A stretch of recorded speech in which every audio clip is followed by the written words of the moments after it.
They called it a freak. They mocked its speed, its shape, and how it even managed to stay afloat. Sailors looked at it with a smirk. What on earth was it? A raft? A pontoon? An insult to naval architecture? It was as wide as a barn and as flat as a skillet. It barely moved, and its only gun pointed in one direction. To aim, you had to turn the entire ship. They laughed at it. And then the General Wolfe fired, and everyone went silent. Because a shell weighing nearly 700 kilograms flew 33 kilometers and hit its target dead on. That shot became the longest combat shot in the history of the Royal Navy, a record that remains unbroken to this day. Stay until the end, because this story didn't end in 1918. It continues right now, even if few people know about it. September 28, 1918. The Belgian coast. 43 days until the end of the war, though nobody on deck knew that yet. The morning was gray. The North Sea is never any different at the end of September. Cold wind, low clouds, the smell of salt and machine oil. Somewhere ahead, over the horizon, lay the German-occupied port of Ostend. On the bridge, the navigator stared at the map. The target, a railway bridge south of the city. The distance, nearly 33 kilometers. That is an important number, remember it. The ship began to slowly turn its starboard side to the shore. Specifically the starboard side. There was no other way. The gun only faced one way. All targeting was done by maneuvering the hull. A 6,000-ton platform, looking more like a floating pontoon than a warship, wallowed in the waves. Slowly. Very slowly. Then, silence. A brief silence. The kind that only happens before something big. The shot. The shell weighed 683 kilograms. To put that in perspective, that's about the weight of 4 standard motorcycles melted into one piece of metal. And that piece of metal flew into the sky over the North Sea. 33 kilometers. That is the distance from a city center to its far suburbs. You could drive it in a car in 25 minutes. The shell covered it faster. The bridge was destroyed. This shot became the longest artillery shot in the history of the British Royal Navy, a record never broken in combat conditions. And here's what's interesting. The ship that made this shot reached a maximum speed of 6.5 knots, about 12 kilometers per hour, roughly the speed of a cyclist on a flat road. It would have taken this ship almost 3 hours to reach the target it had just struck. Do you already feel that something is wrong here? That this ship is somehow incorrect? You feel it correctly. It was incorrect, on purpose. It was called the General Wolfe, and to understand how it came to be, we need to go back a little, to ships that were already considered dead by then. In 1906, the British fleet launched a single ship, just one. And this single ship instantly rendered every battleship in the world obsolete, including the British ones. The ship was called Dreadnought. That's where the term comes from. You've likely heard it. It was faster, more powerful, and better protected than anything that had sailed before. After its appearance, the old pre-dreadnoughts turned, from a military standpoint, into expensive scrap metal. And there was a lot of that scrap. The Majestic-class battleships were built in the 1890s. Large, imposing, and formidable for their time. Their main armament consisted of 12-inch Mark 8 guns, 2 in a forward turret, 2 in the rear. A serious machine. But after 1906, these ships became a burden. Maintaining them was expensive. Fighting a modern fleet with them was suicide. What do you do with obsolete weapons? Most countries would have sent the ships to the scrapyard, the guns to the smelter, and the steel to new purposes. The British didn't do that. They removed the turrets and guns, carefully, gently, and put them in storage. Because a 12-inch Mark 8 gun isn't just a piece of metal. It's a tool that fires a 400-kilogram shell over 10 kilometers. You don't throw tools like that away. You find a use for them. And in 1914, when the war started, someone in the British Admiralty looked at these guns in the warehouse and had an idea. The army needed support from the sea. Positional fighting was happening along the coasts of Belgium and France. German fortifications were right by the water. They needed to be shelled. This required a ship with large guns that could get close to the shore, where the waters were shallow. A large ship couldn't go there, it would run aground. And a small ship couldn't carry heavy guns. Unless, and this is where it gets interesting, you approach the problem differently. March 9th, 1862, Hampton Roads, off the American East Coast. The Civil War between the North and South is raging. Wooden Southern warships stand in the water. Large, traditional, the way ships had always been. Suddenly, from behind a headland, something appears. Squat, almost flat. No masts, no high sides. It looks like a turtle with a metal turret in the middle. It's the northern ship. It's called the Monitor. The southern wooden ships open fire. Cannonballs bounce off the Monitor's iron sides like peas. In response, the turret slowly rotates. Two 11-inch guns face the enemy. This was the first battle between ironclads in history, and it changed everything. The name Monitor became a generic term. It came to define an entire class of ships. Their purpose was simple: minimum hull, maximum gun. No unnecessary superstructures, no speed, only armor and cannons. A simple idea, but there is a huge distance between simple ideas and working solutions. 50 years passed. It was 1914. The British Admiralty looked at the map of Belgium and saw a problem. German troops had reached the sea. They were building fortifications, batteries, and depots along the coast. Trains loaded with ammunition and soldiers were moving along coastal railways. All of it had to be destroyed. It was best done from the sea, because you couldn't get there by land, and in 1914 aviation was still too weak. We need a ship with big guns, one that can get close to the shore. But the Belgian and French coast is shallow. Where you need to operate, the depth is 3, 4, 5 meters. A large warship draws 7, 8, 10 meters of water.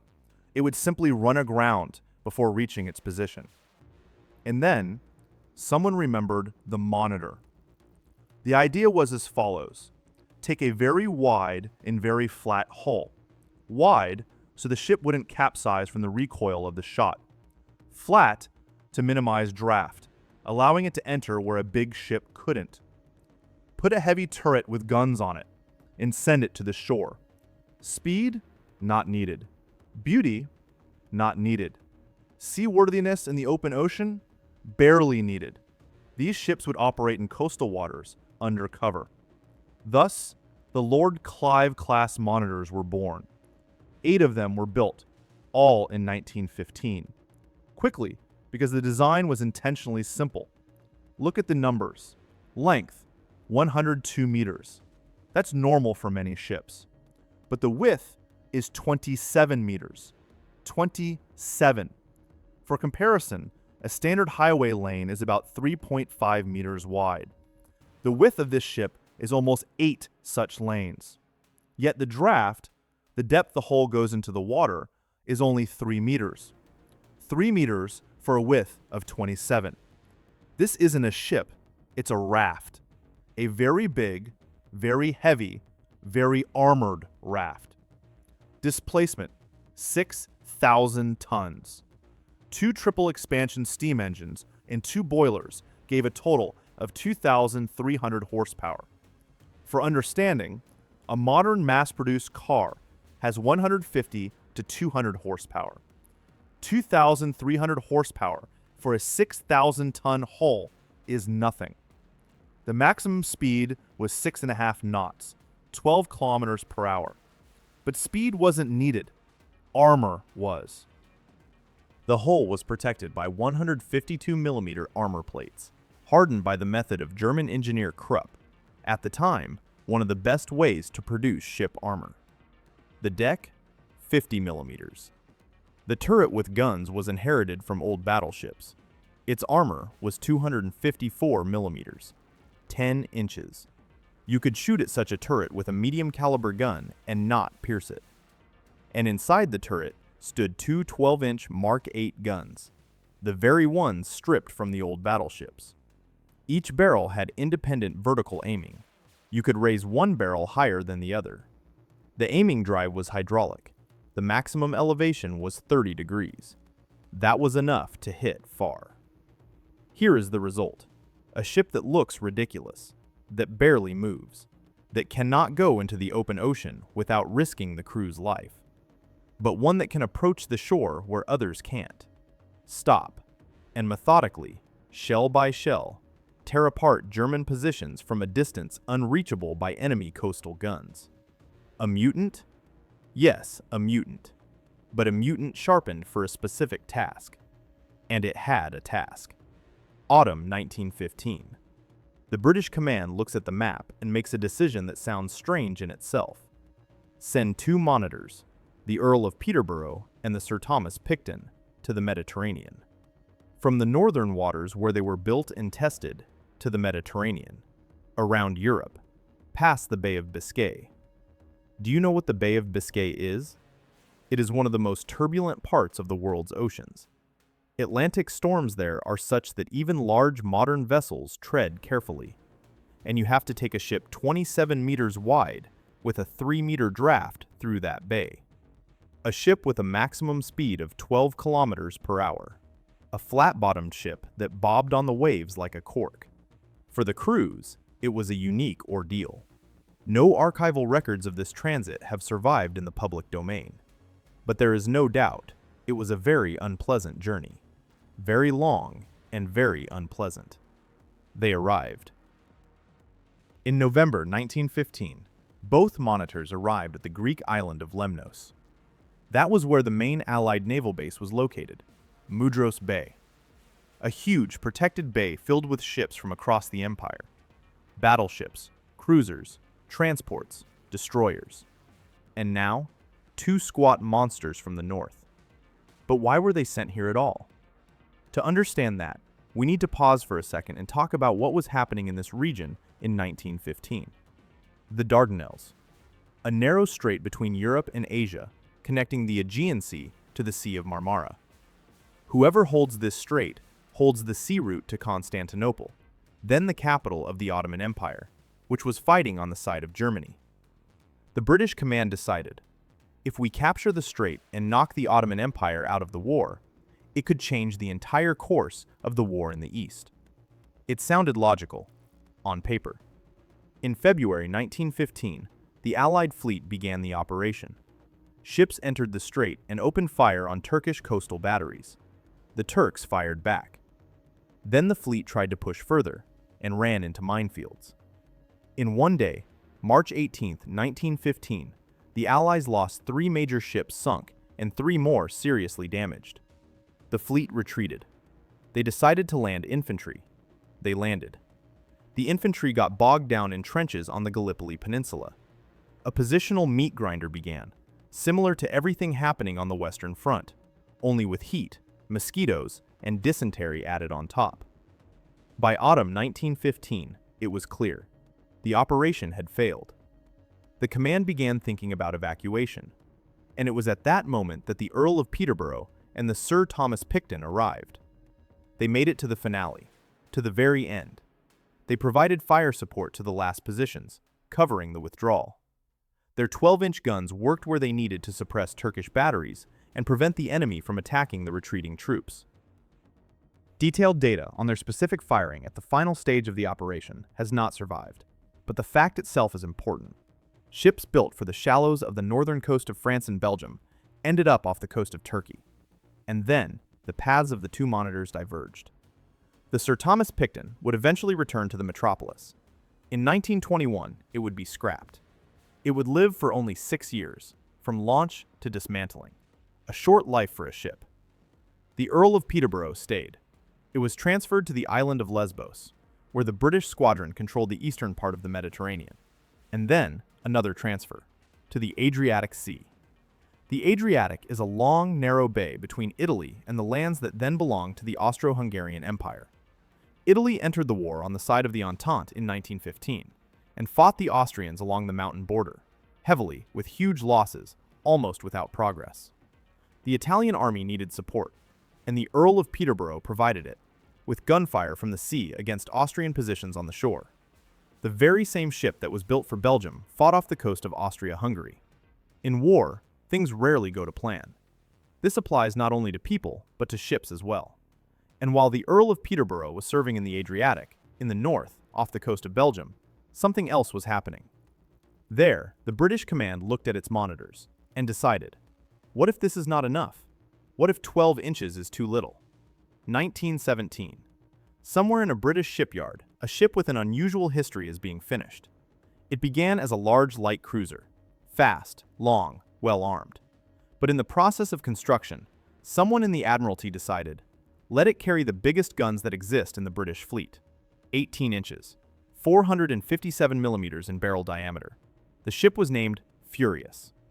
But while Furious was being built, something important was happening in the world: aviation. Aeroplanes were becoming an ever more serious weapon. Someone decided that a ship needed a flight deck, so that planes could take off directly from the ship. The decision was made quickly: convert Furious. Instead of the forward gun, put a flight deck. Then they decided to go further and remove the rear gun as well. In the end, Furious became one of the first British aircraft carriers, and two 18-inch Mark I guns were left without a ship. They lay in the warehouse. Two monstrous steel barrels, each over 15 meters long, unused. Not for long.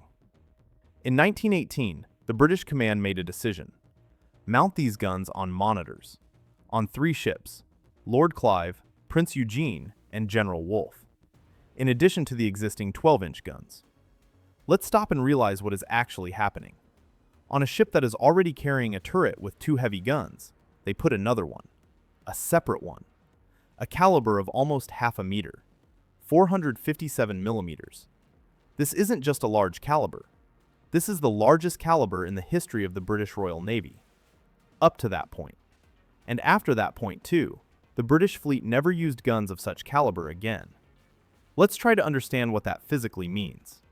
The shell for this gun weighed 683 kilograms. Imagine a standard metal safe, the kind used in offices for documents. Heavy, massive. That's roughly the weight. Only it's not a safe. It's a piece of machined steel filled with explosives that flies in a high trajectory and falls on a target from a great height. When such a shell hits a target, the destruction is monstrous. It penetrates several meters of earth before detonating. A reinforced concrete fortification is no obstacle for it. A railway bridge, even less so. The gun barrel itself is a separate story. It couldn't be placed in a turret that rotates. A turret of that size would have required rebuilding the entire ship. So they compromised. The gun mount was installed stationarily, fixed, pointing at the starboard side. The gun itself could be aimed within 10 degrees left and right of that position.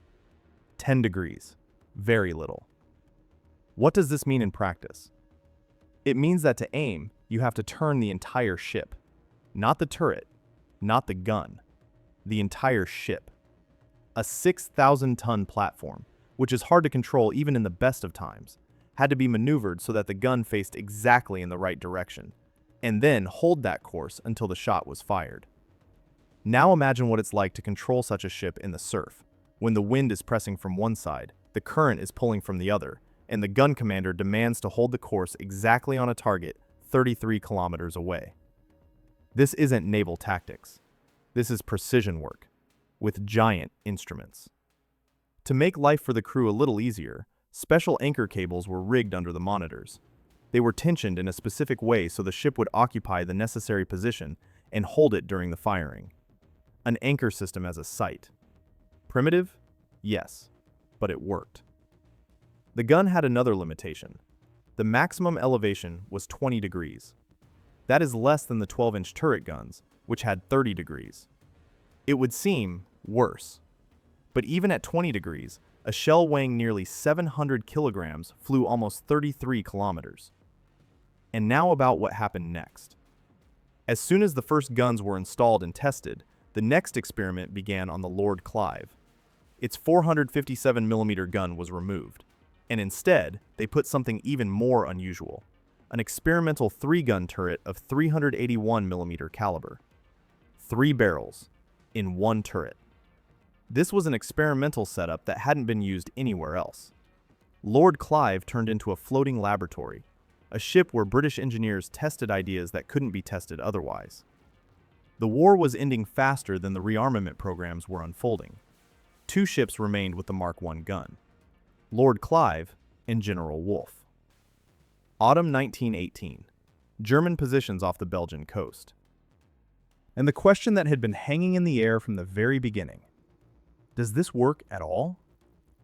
The answer came on September 28th, and we already know how it ended. But let's reconstruct that day in detail. Autumn 1918. The war on the Western Front is in its final phase. The German army is retreating, slowly, with fighting snapping back at every line, but retreating. Allied forces are pressing from the south and east. And from the sea, along the Belgian coast, the monitors are working. Their task had not changed from the start. Approach, stop. Strike at what cannot be reached from land. Railways, bridges, depots, supply hubs. Everything without which an army cannot fight. By September 1918, the General Wolfe had already fired several dozen 457mm shells at German positions. The gun worked. The crew knew its peculiarities: how long to turn the ship, how to set the anchor system, how to account for wind and current when aiming.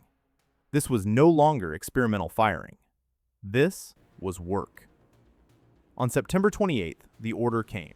The target, the railway bridge south of Ostend. Military trains were moving across this bridge. Supplies, reinforcements. While the bridge stands, it works for the enemy. The distance to the target is about 33 kilometers. For the 12-inch turret guns, this would be out of range. The maximum range of the Mark 8 guns at 30 degrees elevation was about 16 kilometers. The bridge was twice as far. But the Mark 1 gun is different. The crew began preparations. Anchor cables were deployed and tensioned. The ship slowly turned, searching for the right course. The starboard side faced the shore. The gun was aimed within its 10 degrees. The navigator worked with the map and firing tables. The silence before the shot is special. Those who heard it on large guns say it's unlike any other. Everyone on board knows what is about to happen. And still, every time, it's unexpected. The shot. A 683-kilogram shell went into the gray Belgian sky in a steep, high trajectory. Flight time to such a distance: about a minute. 60 seconds while everyone on board looks where the shell went and waits. The bridge was struck. This shot entered history as the longest artillery shot in the history of the British Royal Navy, a record that was never broken in combat. In total, during its combat service, General Wolfe fired 81 457mm shells. 81. That's not many for a gun that could have fired more often. But every such shell is an event. Preparation, aiming, waiting. This is not a machine gun. This is a punch that is prepared long and carefully. Now about Lord Clive. It also had a 457mm Mark I gun. The same one, the same range, the same power. And in the autumn of 1918, it was also involved in strikes on German positions. Lord Clive fired 4 shells. 4. Not because the gun broke, not because the shells ran out, not because the crew couldn't handle it. Simply, on November 11th, 1918, the war ended. The gun, which could still fire, fell silent. Not because it had said everything it wanted, but because a silence had descended that no longer needed to be interrupted. 4 shells and silence. That is what war is. It doesn't let you complete any experiment as it was conceived. It ends by its own rules, without asking the gun, or the ship, or the people who served on it. General Wolfe managed to make its shot. Lord Clive barely managed to start. But both of them did something important even before the end of the war. They showed that the idea works. That dead iron, if used correctly, hits accurately and far. And that knowledge didn't disappear. While on the General Wolfe, they were counting fired shells. On the Lord Clive, they were already thinking about the next step. The war wasn't even over, and British engineers were already thinking about the next step. This is an important trait of the British naval approach of that time. They didn't wait for the end of the war to take stock and start improvements. They improved right in the process. The ship fights and simultaneously serves as a test stand for new ideas. Lord Clive became the most visual example of this approach. They removed its 457mm Mark I gun, that very one, the largest gun in the history of the British fleet. Simply removed it and put in another one, an experimental 381mm 3-gun turret, 3 barrels in one turret. This configuration had not existed on British ships before. Why? 3 guns in one turret isn't just more barrels. It's fundamentally different mechanics, different rate of fire, different structural load, different ballistics when 3 shells go into the air simultaneously and their wakes and flight affect each other. This was an engineering task that couldn't be solved on paper, only at sea, only by firing. Lord Clive turned into a floating laboratory, a ship that fought and simultaneously taught engineers things they couldn't learn otherwise. 3 barrels, 1 ship, open sea. That's your laboratory. Now pause for a second and think about this. Everything we talked about in this video, monitors, their guns, their turrets, is largely a story of recycling. A story of things that were considered unnecessary, obsolete, outdated, and received a second life. Gun turrets were removed from old battleships. Mark I guns were removed from Furious, which is being converted into an aircraft carrier. The hulls of the monitors themselves were built to be extremely simple and cheap, so they wouldn't be a pity to use as expendable material. The British didn't throw iron away. They asked, what else can this be used for? And here I want to make a small digression, because this question isn't as obvious as it seems. Look at how other nations treated obsolete armament. In Soviet Russia after the Civil War, captured guns, old cannons, barrels removed from ships, all of this often went to the smelter, or worse, was used as building material. There are documented cases where captured gun barrels were laid into the foundations of monuments and the steps of buildings. Literally, into the steps. Metal that could fire became stone underfoot. Is that rational? From the perspective of the ideology of the moment, perhaps. From the perspective of military affairs, no. Now look at Finland. After the end of World War I and the attainment of independence, the Finns ended up with a large amount of Russian and captured weapons on their hands. Guns of different calibers, turrets, mounts, obsolete by the standards of a big war.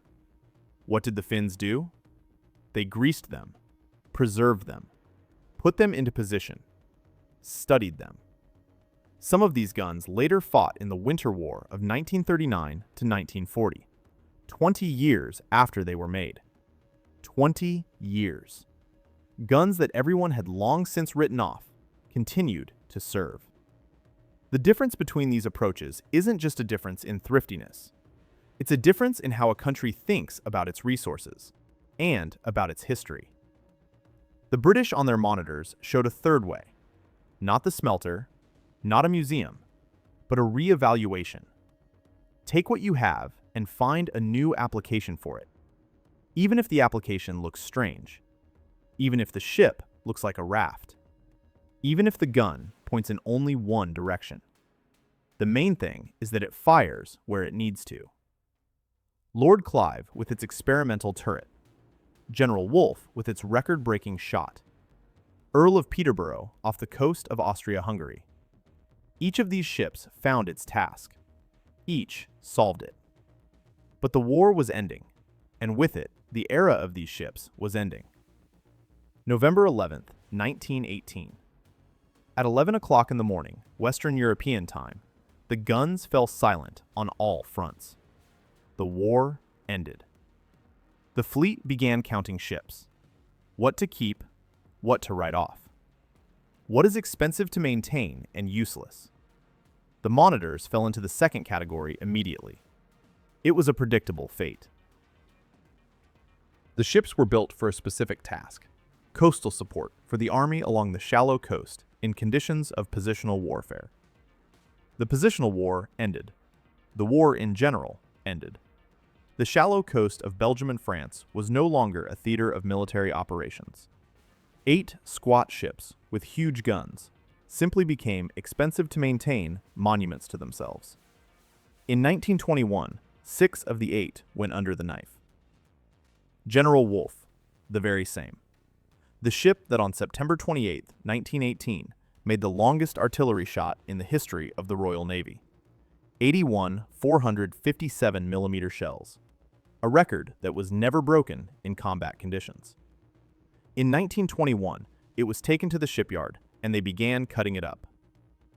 General Crawford, Prince Rupert, Prince Eugene, the one on which they never managed to mount the large gun. Sir John Moore, Sir Thomas Picton, which survived the Bay of Biscay and the Dardanelles. They all ended the same way: cutter, scrapyard, smelter. In 1 year, 6 ships disappeared. Earl of Peterborough, the one that fought in the Mediterranean and Adriatic, didn't survive much longer. Its fate exactly repeated the fate of the others. Lord Clive lasted the longest, the ship that was a floating laboratory, where they changed guns, mounted experimental turrets, and tested what couldn't be tested anywhere else. It was dismantled in 1927, 12 years after construction. Now stop and think about this. The gun that made the longest shot in the history of the British Royal Navy did not survive. A barrel over 15 meters long, capable of sending a shell 33 kilometers, went to the smelter along with the ship. It is not in a museum, not on a pedestal at the entrance to the Naval Academy, not under glass with a label, the largest gun in the history of the fleet. Nothing. Why? Partly, it's practical. Metal is expensive, takes up space. The war is over, no need. Partly, the attitude toward technology as a tool, not a monument. Used, did its job, next. But there is something else here too. Winners rarely keep the tools of victory. It seems to them that victory won't go anywhere anyway, that it doesn't need to be explained through pieces of metal, that history will remember everything anyway. History doesn't always remember. Today, most people, even those interested in naval history, don't know that a gun of such caliber existed, that there was such a shot, that there was such a ship.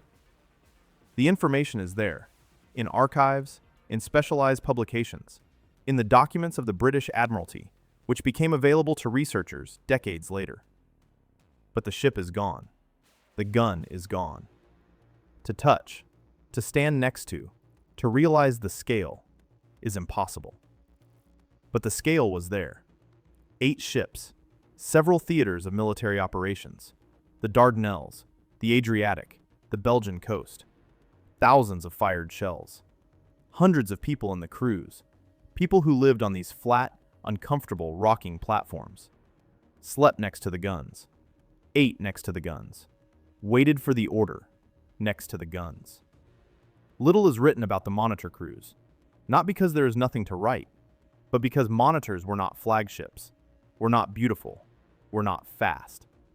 They weren't drawn on postcards. No songs were written about them. They just worked. That is what it means to be a tool. And yet, these ships left a mark.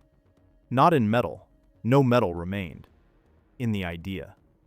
Because the idea they embodied, a cheap platform, the heaviest possible gun, working where a big ship wouldn't pass.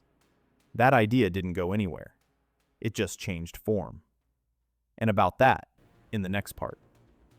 Let's return to that morning, September 28, 1918, the Belgian coast, gray sky, cold wind. General Wolfe slowly turns its starboard side to the shore. We already know how it ends. We know about the shot. We know about the 33 kilometers. We know that this ship will be cut for scrap in 3 years, and nothing will remain of it. But now, knowing all this, look at this scene differently. Before you is the idea in its purest form, an idea simple to the point of indecency. Take what you already have, put it on the cheapest platform that can get where it needs to go, and take the shot. That's it. Nothing more.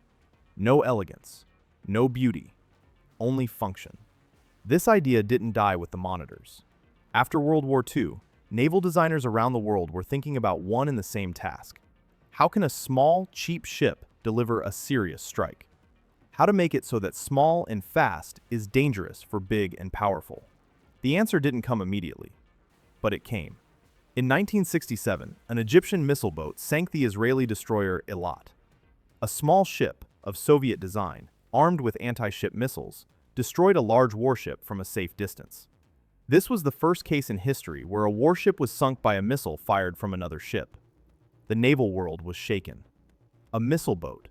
Small, fast, cheap. It carries a weapon that hits far and accurately. It cannot go into the open ocean and fight a battleship in a fair duel. But it doesn't need to. It works where it works. In coastal waters, in narrow straits, in skerries. Sounds familiar? The concept is the same. Only the tool changed. Instead of a heavy turret with a gun, a missile launcher. Instead of a gunpowder charge, a jet engine.